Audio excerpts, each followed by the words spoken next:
Hello students, welcome to chemistry Gujarati medium. રસાયણ વિજ્ઞાનની કેટલીક પાયાની સંકલ્પનાઓમાં સ્વાધ્યાય 1.27 નીચેનાને પાયાના એકમોમાં ફેરવો.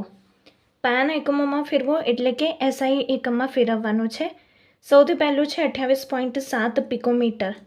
પિકોમીટર શું દર્શાવે છે? આ દર્શાવે છે લંબાઈ, અને લંબાઈનો એસઆઈ એકમ છે મીટર, મતલબ કે પિકોમીટરને આપણને મીટરમાં ફેરવવાનું છે. તો દેખો 28.7 તો 28.7. પીકો શું હોય છે? પીકો હોય છે 10⁻12.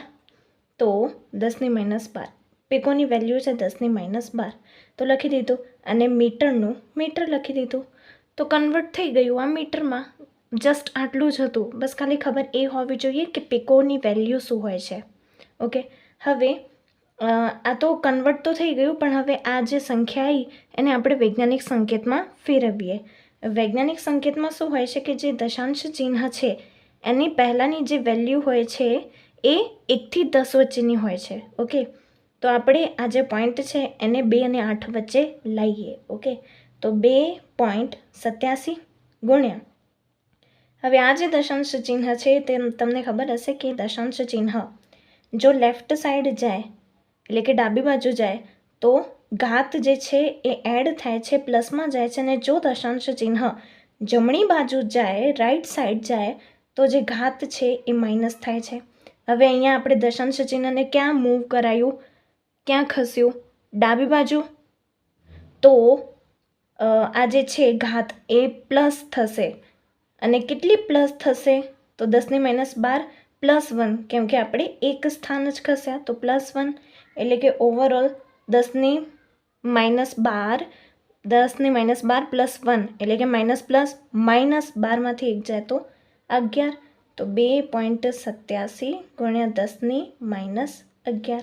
ઓકે, બસ. હવે સેકન્ડમાં છે પિકોમીટર. અગેન પિકોમીટર શું દર્શાવે છે? લંબાઈ. લંબાઈનો એકમ છે એસઆઈ એકમ છે મીટર, તો પિકોમીટરને મીટરમાં ફેરવવાનું છે. તો 15.15 ગુણ્યા પિકોની વેલ્યુ અગેન 10⁻12 અને મીટરનું મીટર.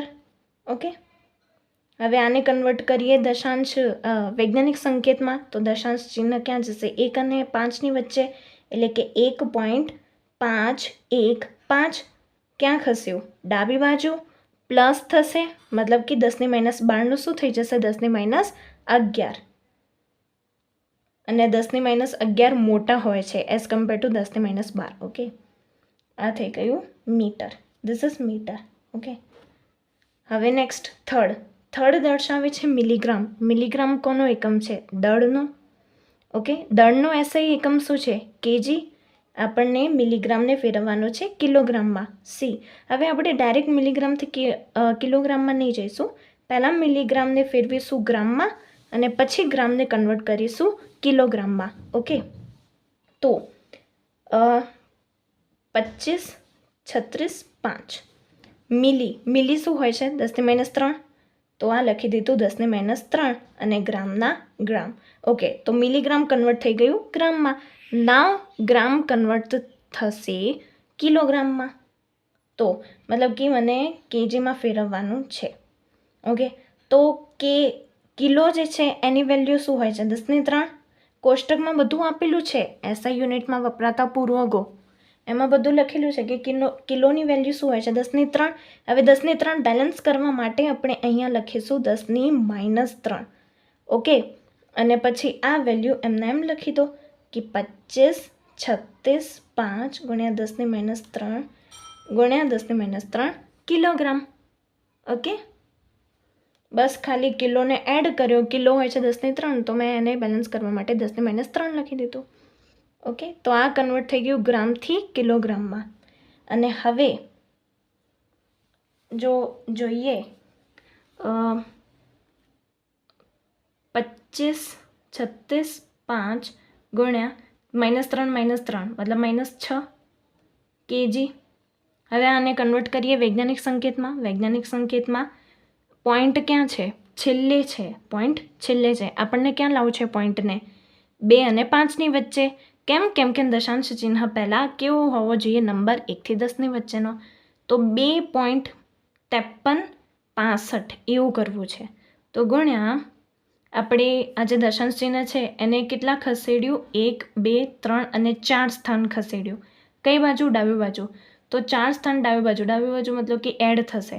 તો -6 + 4 તો -2 kg. ઓકે, -6 + 4 તો માઇનસ પ્લસ માઇનસ, 6માંથી 4 જાય તો 2 અને મોટાની આગળ માઇનસ છે તો -2. This is the answer. Okay, thank you.